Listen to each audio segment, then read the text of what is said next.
kita sambung soalan Pulau Pinang, soalan nombor 5. Okey, Raja 5.1 menunjukkan kelapa yang mengandungi asid laurik dan merupakan sejenis lemak tepu yang sangat penting untuk kesihatan. Kalau kita bedah sikit, lemak ni dia ada dua jenis kan. Lemak tak tepu dengan lemak tepu. Bila tak tepu, ada double T kan. Double T bukan TikTok. Double T, kita boleh bantu untuk menghafal lah double bond. Sebab ada double T. Kalau single T, maksudnya dia ada ikatan single bond. So, bila double bond ni alkena lah. Dia mesti ada double bond. So, itu untuk lemak tak tepu. Kalau lemak tepu, satu T, maksudnya dia ada single bond. Okay. So, kelebihan utama asid laurik ialah kebolehannya membekalkan tenaga segera dan bersifat anti keradangan. Asid laurik sesuai digunakan sebagai pengganti naftalena di dalam makmal kerana sifatnya yang selamat dan mesra alam. Okey, tak ada apa maklumat kat situ. Okey, asid laurik dipanaskan daripada suhu bilik ke 50. Suhu bilik 24, okey, ke 50. So, kalau dipanaskan daripada pepejal kepada cecair. Kan? Kalau kita buat yang bentuk wow tu, cikgu buat kat sini. Kita ada pepejal, kita ada cecair, kita ada gas kan. Pepejal kepada cecair, peleburan. Proses peleburan. Cecair kepada gas, dia adalah pendidihan ataupun kondensasi kan. Cuma apa beza antara dua ni? Kalau pendidihan kita bagi, kita panaskan lah. Kalau kondensasi pula. Bukan kondensasi. Betul lah. Bukan. Dia adalah penyejatan. Yang apa tu? Air laut tersejat ke dalam awan. Penyejatan. So, daripada cecair kepada gas. So, kalau pendidihan, kita bagi sumber api, kita panaskan dia, itu adalah pendidihan. Tapi kalau dia tersejat, cecair kepada gas, dia adalah penyejatan. Okey, lepas tu pepejal kepada gas, ni adalah pemejal uapan. Okey, semua yang berada dekat atas ni dia serap haba. Okey, lepas tu kalau gas kepada cecair, ini baru kondensasi. Kondensasi macam wap air kan. Daripada wap air membentuk titisan embun pagi. Itu adalah kondensasi. Lepas tu cecair kepada pepejal, pembekuan lah. Pembekuan. Lepas tu gas kepada pepejal, pengendapan. So, semua daripada kanan ke kiri, arah kanan ke kiri, semuanya bebaskan haba. Okay, alright. So, tu yang kita dapat bentuk wow tu. Okay, so alright, lagi dia kata pada 43 darjah Celsius asid laurik mula melebur. So, bila melebur maksudnya dia dah berubah jadi cecair lah. Okay. So, lakar 1 graf pemanasan untuk asid laurik. So, kita kata pemanasan tadi dari suhu 24 ke 50. So, 24 kita tak boleh lah nak start daripada 0. Tak boleh. Sebab dia kata daripada suhu bilik. So, kita kena naik atas sikit lah. Macam tu.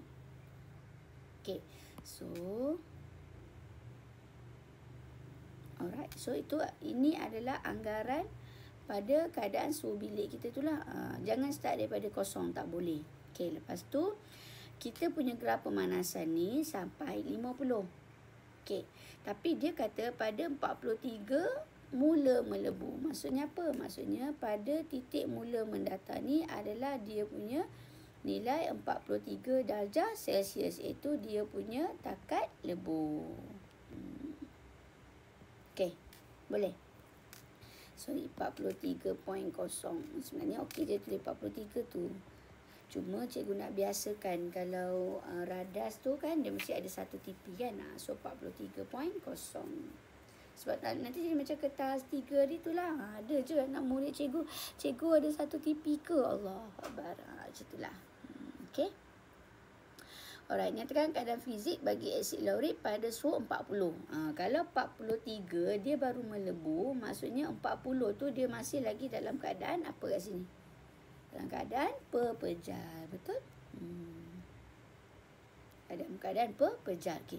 Kalau kita nak bedah pada gambar ni lah, ini nak bedah je tau. Jangan tulis. Maksudnya kalau jawapan ini je lah. Tapi ni cikgu nak bedah je. Bila naik tangga macam ni, mesti naik tangga seorang-seorang. Maksudnya ada, bila seorang maksudnya ada satu fasa je kat sini, iaitu fasa pepejal. Bila sampai titik ni, kata dia mula melebur tadi. So dekat sinilah dia mula ada dua fasa, pepejal campur cecair.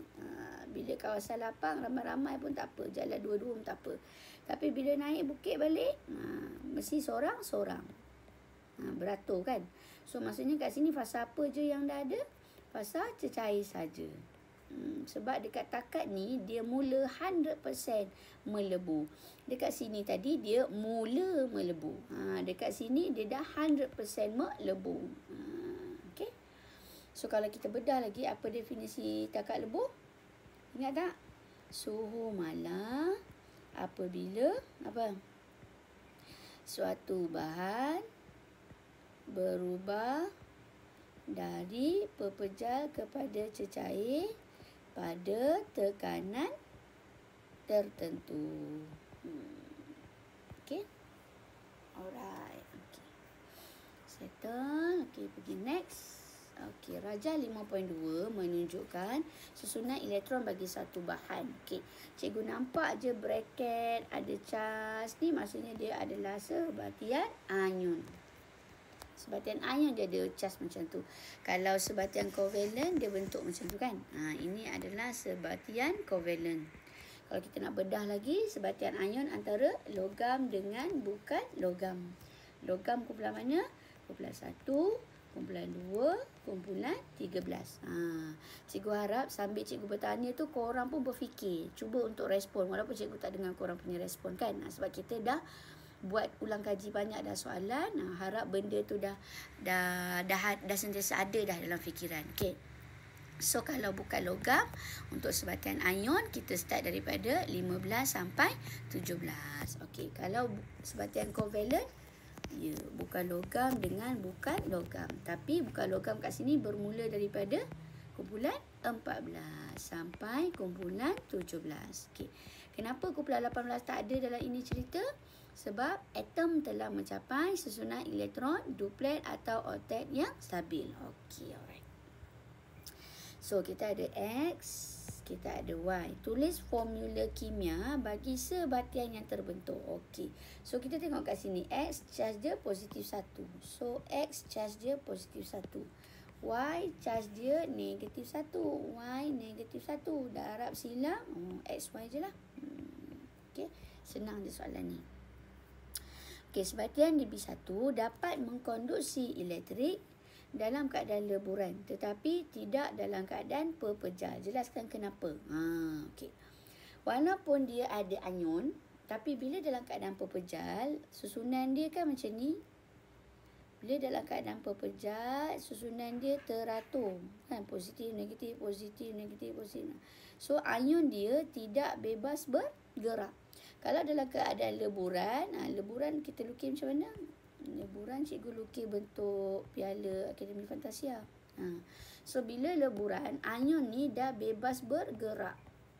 Kalau dalam keadaan kekisi pepejal, anion ni tidak bebas bergerak. Sebab kalau kita ingat balik, pergerakan pepejal ni dia hanya bergetar dan berputar pada kedudukan dia je. Dia tak bebas bergerak. Sebab itulah dia tak boleh mengkonduksi elektrik.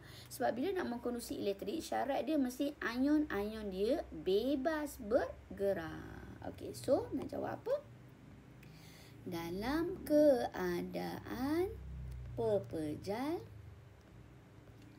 anion-anion tidak bebas bergerak. Okey, tapi dalam keadaan leburan, anion-anion bebas bergerak untuk mengkonduksikan elektrik.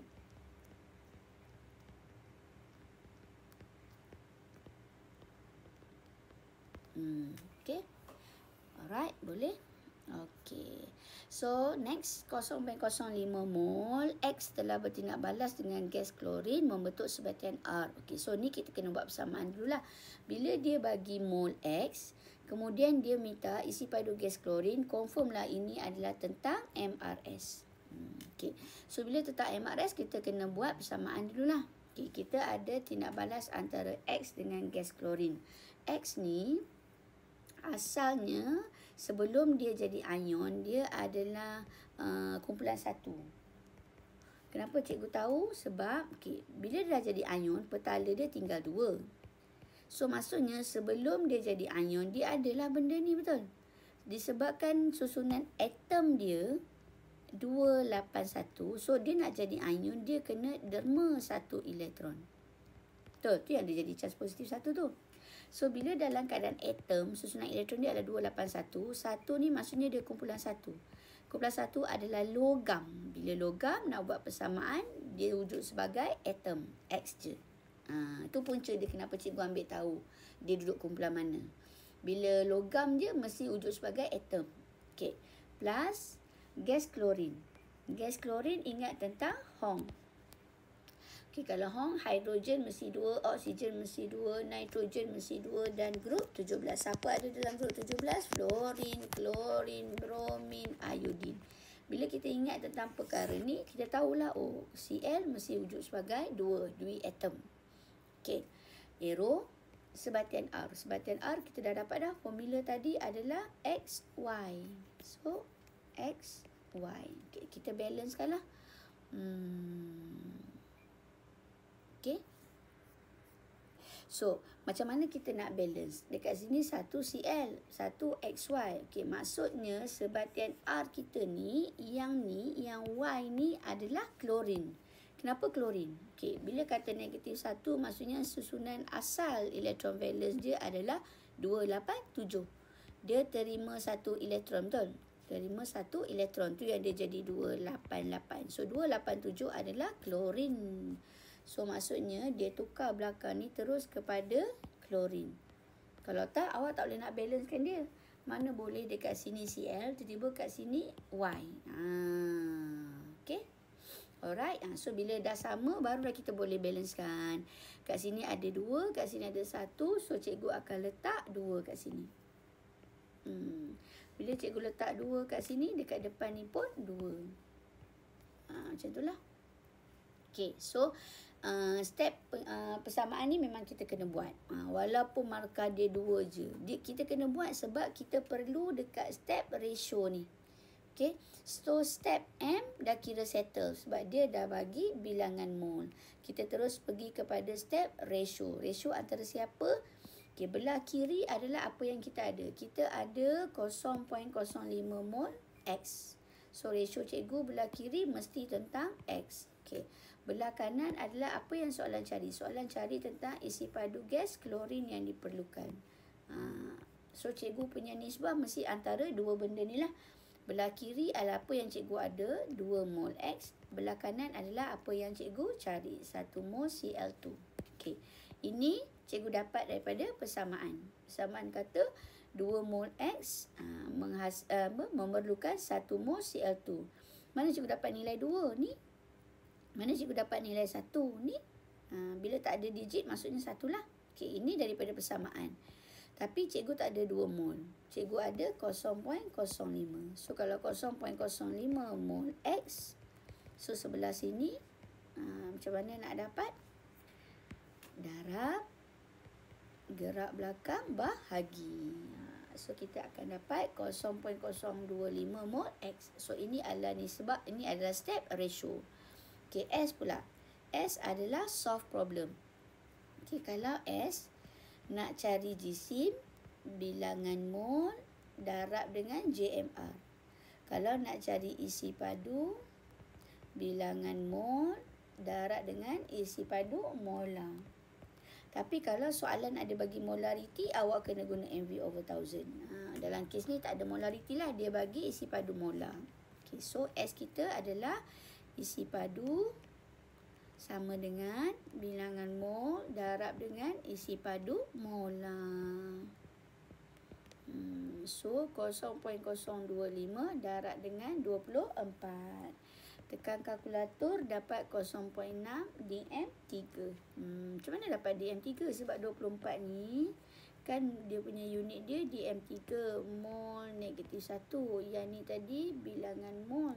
So ini dengan ni dah mati-mati. Okay. Alright. Itu saja.